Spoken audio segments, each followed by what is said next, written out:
So we need to make some lithium-ion batteries, just like John B. Goodenough, which is the real name of the guy who made lithium-ion batteries. Yeah. What a funny name. Be good enough. Crazy. Anyway, yeah. So we're gonna make bakelite, cobalt. Okay, it's really easy actually, except for the cobalt in such a large quantity. That is concerning. Do we even have that much cobalt? Actually, we definitely do. I think we'll be able to do this. We have enough lithium, clearly. So let's go ahead and make it. So, lithium-ion battery. We're gonna need to make a template for this. I have not made these things. Thankfully, you don't upgrade a previous battery to the lithium-ion battery, because that would just be absolutely terrible. But, this is good. So, lithium-ion battery. Now, there's several different types of these. You can make them by hand in the crafting table. You can make them... Today we're not making those. We're making the energy storage block, which is... It's battery, but... yeah. Now, if you're on the 112 version, you're gonna need a dash battery for this. Or from my memory, it was a dash battery. But that has changed, maybe. May have changed. Might change. Probably will change in the future. So, yeah. But as of August... Yeah. So, this costs 36 cobalt powder, which we might have enough. We'll definitely have enough. I'll be able to do this. I don't know why I keep saying we might have enough. We definitely have enough. Okay. So we're just gonna... I'm gonna just go up this column, split these guys down into... I'm doing this manually. I don't know why. This is so stupid. There we go. We got it into 7. Nice. 7 plus what we had over there should probably be enough. Okay, and then it needs bakelite, right? It needs 4 bakelite for each one. We have way more than enough. It needs... Oh, advanced alloy. Okay, we should be able to do that as well. And as far as lithium is concerned, that is going to be a piece of cake. Like, actually, it's easy. We've got enough lithium that we should be able to do this no problem. At all. So, this, you have to be very careful with this. Like, if it were to start raining, everything would just blow up right now. This is lithium. It is hydroreactive. It's the only hydroreactive thing... Well, as of the time of recording, it's the only hydroreactive thing that actually explodes in water. I did make a video about that. Maybe that will get changed in the future. We're gonna need to make 3 more advanced alloy. And, we should also need red copper for this. So, that will just... That's gonna be easy. That's as simple as just 1, 2... We're done. We are done with the Cyclotron. Holy crap. And we also need to make coolant, which we could probably do through coolant mixing. Maybe. I don't know. Let's see if this is... Alright. It should work. It should work. Yep. Now let's go get the rest of the stuff we're gonna need. In order, we have bakelite. No, that's not even in order. We have aluminium. Okay, we're just gonna shove everything in here. Boom. We're just gonna shove it all in. We're not doing order. I don't care. Having it in order just helps you see what you're missing if you don't really know. And this is not right. What happened here? I think we're short? We are short on cobalt. It really sucks that we are using so much cobalt. I don't really like to use this much because... If you use a lot of cobalt, then when you need cobalt for something like high-speed steel, which you usually need in a very large quantity, or at least I make it in large quantities. I don't think you need it in large quantities, actually. It can be kind of annoying not to have it. You can also shred down lapis lazuli into cobalt powder. Tiny piles of it, at least. Which, in fact, is, there was actually somebody who used this in the Discord, or not on my Discord, but on the HBM mod Discord. Somebody actually used this to troll one of their friends. The fact that you could turn cobalt or lapis into cobalt powder. Now the way that works was that he would basically have his friend mine 3 lapis for every cobalt fragment, or something like that. So he was getting 3 cobalt fragments for the 1 that he was giving. Basically, that is like just exploiting the fact that you can turn lapis and cobalt powder, a fact that not many people know, or many beginners know, is very powerful. Now, I would have expected something this advanced to need dash, but actually, it just needs cyclotron now. It just needs it needs this. I mean, oh right, needs the 96 wires that I made. Didn't I make 96? Where did I shove these guys? Where the heck did I put the wires? I know they're here. Where are they? I put like 96 of them somewhere. Maybe in this box? No. Was it this box? This one. No, wait, it was no. Dang it, this is what you call good organization. Yeah, it's a thing. Actually, people have told me to actually organize better. I'm not listening to you. I'm not going to organize my stuff super good just because you want it to be nice and organized. No.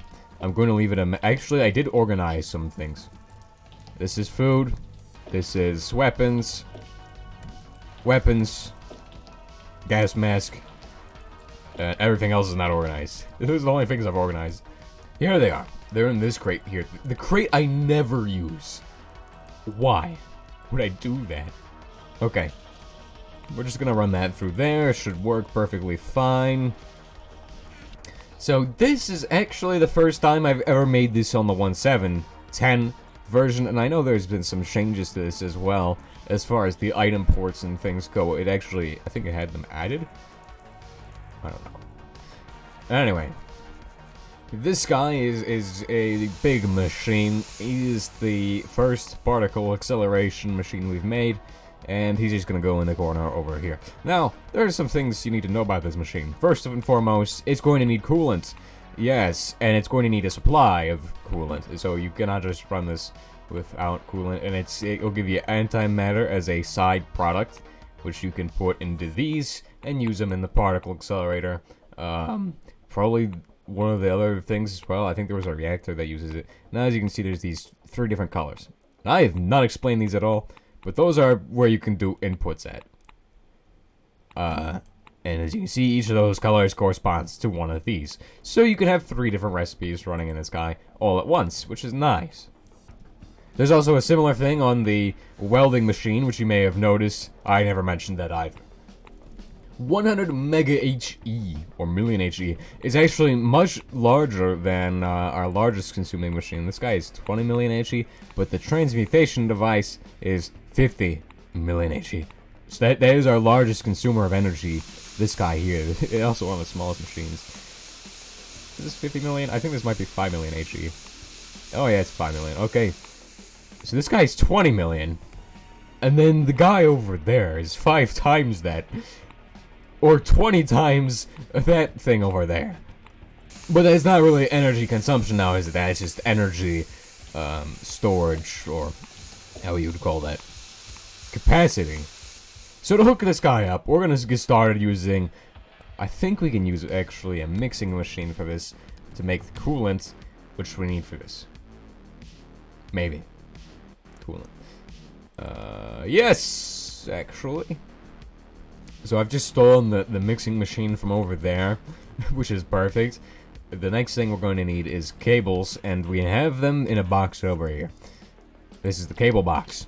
You may have noticed it at the beginning of the last episode, maybe? I don't know when we did that. We're going to use a drum. This guy, steel barrel. An infinite water source is also going to be required because we're making coolant. By the way, it turns out you can silk touch those red blocks, those red, what are they called? The red key things. And you can actually move them. So I put one downstairs and opened it. And check this out. It's a pretty cool thing. Hold on. Let me take care of that problem. Boom! Got my cobblestone. You can even put things on this. Check this. I'm not taking that out, actually. Niter's going to be very difficult for us to get in a large quantity to supply this thing. Coolant. What are we going to do about that? Because it's not going to be fast enough to keep up with it on its own, I don't think. So what we need to do with that is actually have it output to a large tank I think this thing needs a lot of coolant, or so, and coolant is expensive, so. Oh wait, doesn't it just need? It just needs hot coolant, doesn't it? It makes hot coolant. Okay. Well, the other in 112, it does not do the hot coolant. It does not do that at all. It just gets rid of your coolant, I think. Here I am preparing to make like the most complicated setup for getting niter and everything. We don't need that at all. In fact, we just need. I think we can even do this using just regular water. For this part, I mean, at least we're not gonna need an infinite water source for this. And that should be enough for our coolant. So I gotta shove it in this guy, and we'll see if we actually need to actually automate this. I don't know if we're gonna need to do that. Now, as far as cooling it goes, I think we can just send all the coolant over to a heat exchanger and figure it out from there. If this does make hot coolant, then you can basically get your energy back from. Yep, it does. Wait, is that hot coolant? No, what is this red? That is the energy. Does not make hot coolant. Okay. Well, that is very helpful, actually. So we're gonna put this there. Wait, no, we should put it the other way. Right, so this guy can take the coolant, shove him in here. This guy can take 32,000 coolant. And we're going to definitely have a storage for this. Like over here, probably a tank buffer. We'll have it go running into here with a through pipe, which will work. Probably. This guy will just do water. We'll set him to water. Boom. What is this? Thermal capacity. Huh. Gives you so much information now. So here is the water tank we're going to put in. That will fill that with water, which will go into here. Not into the actual thing itself. Now, if you run the Cyclotron without energy, or no, not without energy, without coolant, what happens is it's going to make your base into a actual just wasteland. It's not radioactive, but your base isn't going to look pretty afterwards. So let's just say that. So now we're gonna tackle the actual, what is it called? Tank. No, not the kind that we can drive around. Okay, I've said that joke like 6 billion times since August, so I kind of need to stop making that joke. Oh, I simply kind of gets hit by RPGs on rooftops. Crazy. First and foremost, we're gonna make 8 of these. 1, 2, 3, 4, 5, 6, 7, 8. The rest of this is going to become plates, except for 4 pieces. So you're gonna just make that much, 16 plates. Don't make any more. That's good. That's going to make you 2 tanks from 1 stack of ingots, actually. So it's pretty good. Pretty good yield of tanks. We need a lot of tanks for a lot of things. So honestly, don't know why I'm making so many of these big. Well, actually, I understand why I'm making, because we need to actually store a lot of stuff, and it doesn't really matter that much. It's really easy to make them, and they're really cheap. They're really worthwhile, unless you don't have enough steel. Then it's sad for you. You can make even bigger tanks, but we're not making them because I don't feel like doing it right now. Maybe later. Maybe when we do the fusion reactor, we'll do those, but we don't really need them. They're not really super important. And I think they only store like 4 times what these guys have, so. But if you don't want to waste 2 stacks of steel for the storage capacity of one of them big ones, then you probably should go for one of the big ones. And they are not too bad either. So we're going to place this right here. Boom! That is everything we need.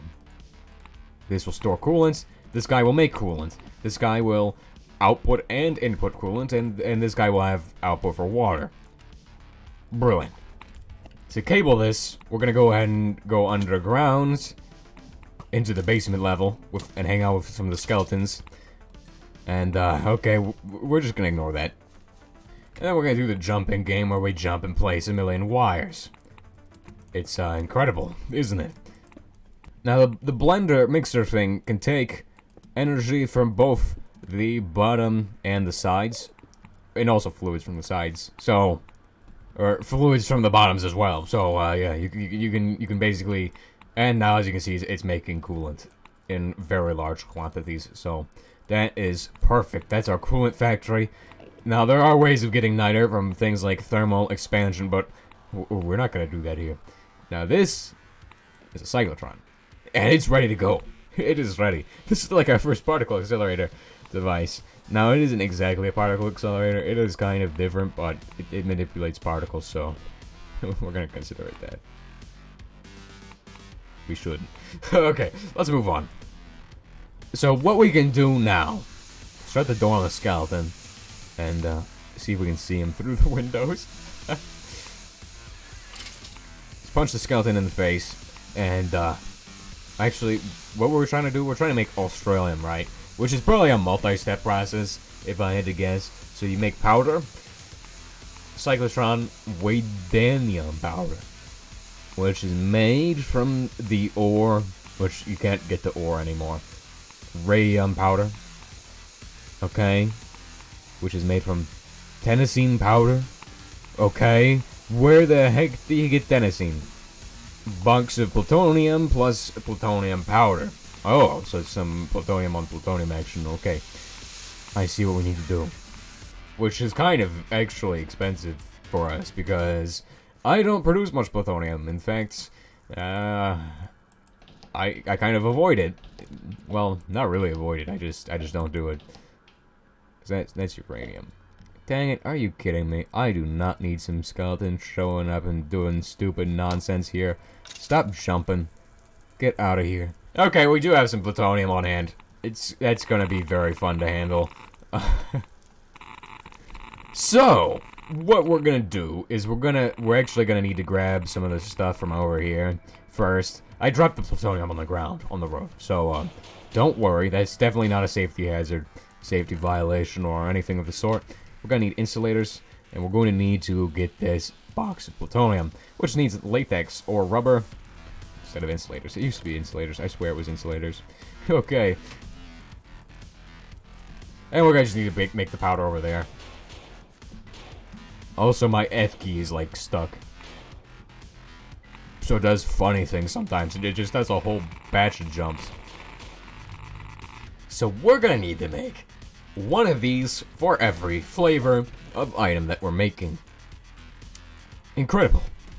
So our first step is to make tennessine, which is going to cost us a box of plutonium and some plutonium powder. Now, plutonium you can get from tricksite, terbidium crystals, a whole lot of sources of it, right? Well, the one we're going to use today is we're going to go for, let me see. Wait, what am I even saying? Okay, so what do we need to do? So we need another box of plutonium dust. To get us the radium powder. Okay. We're gonna need next episode, we're gonna do something to get more plutonium. I think that's going to be a good idea, even though we probably should have done that already. So, there is 5 boxes for these recipes. You got carbon, plutonium, uranium, actually it's beryllium, lithium, and copper. So, those are all your boxes. We're gonna be making plutonium boxes. We're gonna make 2 plutonium boxes. I just don't want to hold those in my hand, because it is actually lethal to just carry around plutonium, surprisingly. Oh, that makes 16 plutonium boxes. That's actually good. Okay, so it makes like 8 boxes, and also the boxes are not radioactive, so don't worry about that. It won't be a problem at all. Okay, so you can do 3 recipes all at once inside this machine here. It's ready to go. As you can see, it's consuming coolant like it's Gatorade. It's going to drink a lot of coolant. Be careful about that. It also takes a lot of energy. If it runs out of energy, I don't know what happens. I bet it explodes, probably, maybe. Who knows? So be careful about that. And it probably does take a lot of energy, because it might take a lot of energy. I don't know. Look, I really am not sure, so now that this is done, well, almost done. It takes a little bit. Okay. But it should be done now. This stuff is probably also... No, it isn't radioactive at all. In fact. So now we're going to hit these guys with plutonium yet again. Let's see what happens to them now. Because I'm pretty sure that's what you do to get radium. Which to turn radium into the next stage, you need lithium boxes.